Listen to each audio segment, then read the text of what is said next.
にちは、シエルちゃんです。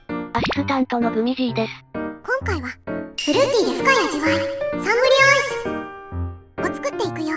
サングリアをアイスにしちゃうんですか？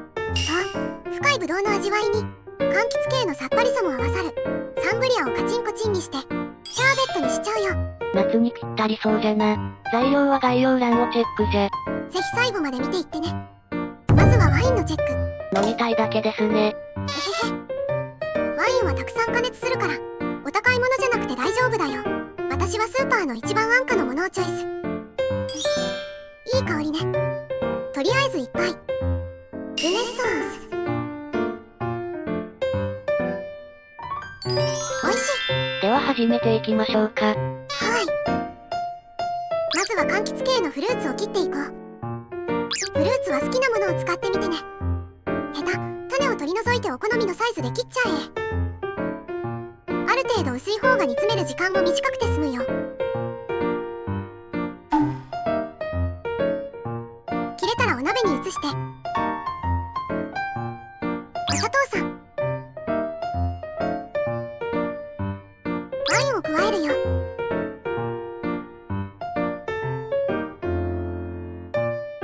もう一発。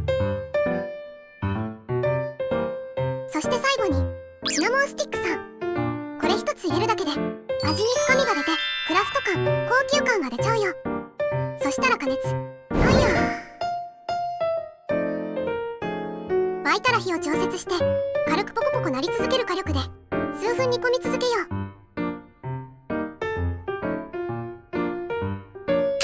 別角度。サングリアっておしゃれな感じでいいよね。絵になる、絵になる。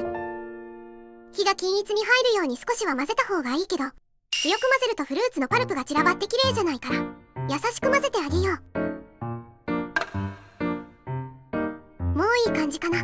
目安はフルーツがしんなりしてきたら OK だよ。このまま人肌くらいまで放置して冷まします。より染み込むのだ。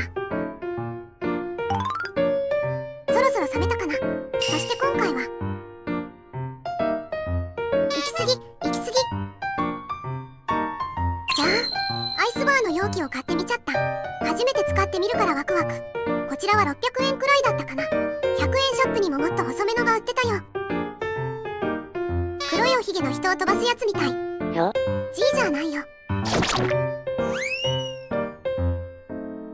サングリアはどれどれ。おいしそう。いい感じに染みてるね。スティックさんは取り除こう。ありがとうね。そして流す前に具を入れよう。何枚か入ってると食感的にもいいアクセントになるよ。何より見た目もいい。今回は凍らせてシャーベットにしますが、この出来上がったサングリア、ストレートでそのまま飲んでも美味しいですし、炭酸で割ったりしてもおすすめです。アルコールは飛んでますが、赤ワインを後入れしてお酒にしても美味しいんじゃ。そろそろマスカットの時期だし、白ワインの味もやってみたいね。そして液も入れて、剣で蓋をして、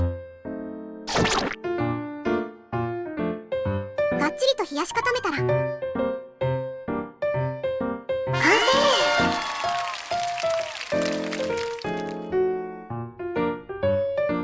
それではいただきます。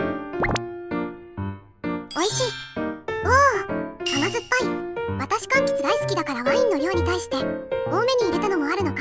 オレンジとレモンの甘酸っぱさがガツンとくる。でもただ酸っぱいだけじゃなくて、赤ワインのブドウとシナモンのスパイス感は味に深みを出して美味しいの。いやー、ワンシーズンに1回は食べてもらいたいね。これは大成功。